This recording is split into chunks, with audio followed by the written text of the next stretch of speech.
Anderson, Anderson, हम Anderson को पुकार रहे हैं, एंडरसन नहीं आ रहा है। Anderson, where are you? English भी बोल रहे हैं तब भी एंडरसन नहीं आ रहा है। हिंडनबर्ग का नाम सुना आपने? हिंडनबर्ग का, हिंडनबर्ग का नाम सुना आपने? क्या? हिंडन एक नदी है जिसमें नाला, गंदा पानी सब चीज बहता है।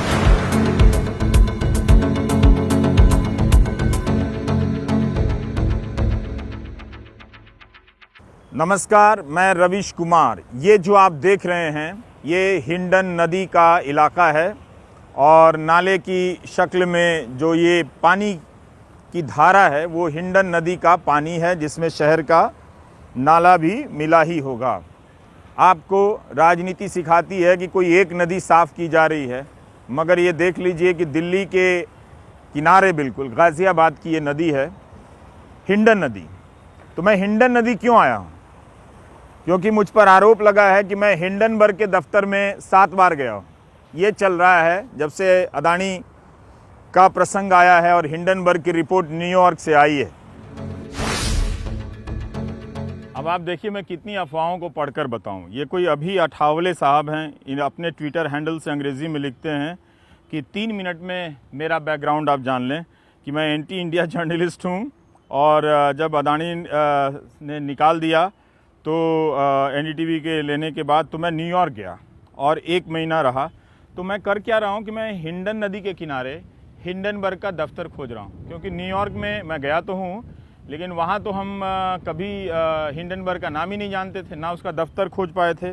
तो मैं आपको बता दूँ कि मैं हिंडन नदी के किनारे सतयुग से ही, अभी से नहीं, सतयुग से ही मैं हिंडन नदी के किनारे हिंडनबर्ग का दफ्तर खोज रहा हूँ। पर मुझे क्या पता था कि हिंडनबर्ग का दफ्तर हिंडन नदी के किनारे नहीं, न्यूयॉर्क में है और वहाँ कोई सतयुग का काम कर रहा है, सत्य का पता लगा रहा है। तो ये आप सब बहुत सारी ऐसी चीज़ें हैं कि ये कोई अरुण राणा है, वो भी लिख रहे हैं ये बात कि कोई मैं 5th जनरेशन वॉरफेयर का मुझे हंसी आ रही है। फिर कोई सात्विक हैं, वो उन्होंने लिखा है, कोई शैलेश पांडे हैं, उनका ट्वीट है, कोई विनी कोहली हैं कि मैं इस फियास्को का सबसे बड़ा बाप हूँ। कमाल है, मतलब मेरे पीछे कितनी इंडस्ट्री इनकी लगी हुई है आप देखिए। तो हम हिंडन नदी के किनारे इन सीढ़ियों से उतरते हुए हिंडनबर्ग का दफ्तर खोज रहे हैं। एंडरसन, एंडरसन, हम एंडरसन को पुकार रहे हैं, एंडरसन नहीं आ रहा है। Anderson, where are you? English भी बोल रहे हैं तब भी एंडरसन नहीं आ रहा है। एंडरसन, हिंडनबर्ग, हिंडन नदी के किनारे Hindenburg. Anderson, where are you? Anderson तो यहाँ मिल ही नहीं रहा है। तो इस तरह से आप देखिए कि कितनी अफवाहें मेरे बारे में उड़ाई जाती हैं, कभी पैसे को लेकर, कभी किसी चीज़ को लेकर जिनसे मेरा कभी राब्ता नहीं, कभी कोई वास्ता नहीं, तब भी है। जबकि इस नदी के किनारे आना चाहिए। आप पुरानी खबरों को उठाकर देखिए, कितना कुछ है हिंडन नदी के बारे में बताने के लिए। बहुत बहुत शुक्रिया जिन्होंने हिंडनबर्ग के को लेकर मेरे बारे में अफवाह उड़ाई। उसी बहाने मैं हिंडन नदी आ गया।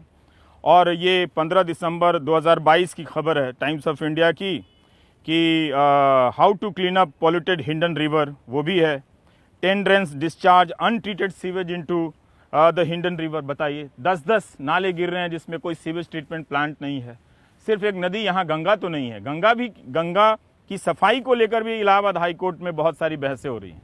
वहाँ भी एसटीपी का काम ठीक नहीं है। अगर सिर्फ गंगा को ही प्राथमिकता दी गई है तो उनकी सफाई का भी काम ठीक से नहीं हो रहा है। तो ये स्क्रोल में भी छपा हुआ है कि यूपी से दिल्ली तक ये जो टॉक्सिक हिंडन रिवर है वो लोगों को बीमार कर रही है। बहुत सारी खबरें हैं कि हिंडन जो है इसके आसपास रहने वाले लोग हैं वो बहुत इसके प्रदूषण से प्रभावित हैं। इस तरह की खबरें मैं आपको पढ़ के बता रहा हूँ। लेकिन आप सोचिए कि अदानी के ख़िलाफ़ एक रिपोर्ट आती है, मामला बड़ा है, उसके भीतर क्या आरोप है इसके बारे में कोई नहीं बता रहा है। लेकिन पूरा एक तंत्र, आईटी सेल का तंत्र लग जाता है ये बताने में कि इस पर आप यकीन ना करें। क्यों यकीन ना करें? क्योंकि रवीश कुमार जो एक इनके हिसाब से एंटी इंडिया जर्नलिस्ट है, वो हिंडनबर्ग के दफ्तर में गया है और 7 बार गया है। 2-2 घंटे की उसकी बैठक हुई है और उसने ये रिपोर्ट तैयार की। इस तरह की बातों पर ये लोग चाहते हैं कि आप यकीन करें। What the fuck?